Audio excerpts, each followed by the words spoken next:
अक्षय तृतीया कथा। अक्षय तृतीया की एक कथा के अनुसार प्राचीन काल में एक धर्मदास नामक वैश्य था।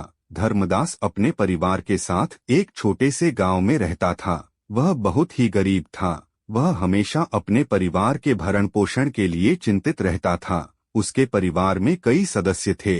धर्मदास बहुत धार्मिक प्रवृत्ति का व्यक्ति था। उसका सदाचार तथा देव एवं ब्राह्मणों के प्रति उसकी श्रद्धा अत्यधिक प्रसिद्ध थी।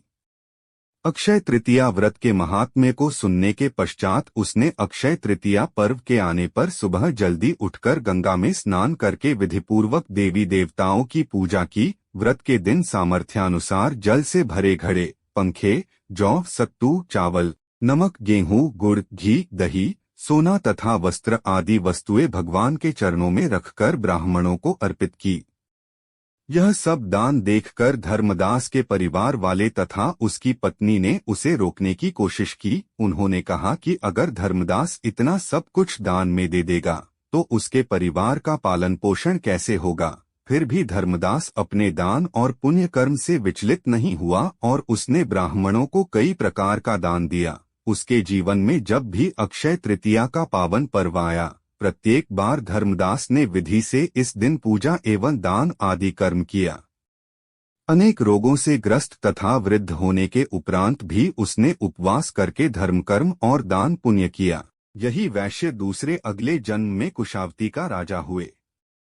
मान्यता है कि अक्षय तृतीया के दिन किए गए दान पुण्य व पूजन के कारण वह अपने अगले जन्म में बहुत धनी एवं प्रतापी राजा बना। वह इतना धनी और प्रतापी राजा था कि त्रिदेव तक उसके दरबार में अक्षय तृतीया के दिन ब्राह्मण का वेश धारण करके उसके महायज्ञ में शामिल होते थे। अपनी श्रद्धा और भक्ति का उसे कभी घमंड नहीं हुआ। वह प्रतापी राजा महान एवं वैभवशाली होने के बावजूद भी धर्म मार्ग से कभी विचलित नहीं हुआ। माना जाता है कि यही राजा आगे के जन्मों में भारत के प्रसिद्ध सम्राट चंद्रगुप्त के रूप में पैदा हुए थे। जैसे भगवान ने धर्मदास पर अपनी कृपा की, वैसे ही जो भी व्यक्ति इस अक्षय तृतीया की कथा का महत्व सुनता है और विधि विधान से पूजा एवं दान आदि करता है, उसे अक्षय पुण्य एवं यश की प्राप्ति होती है।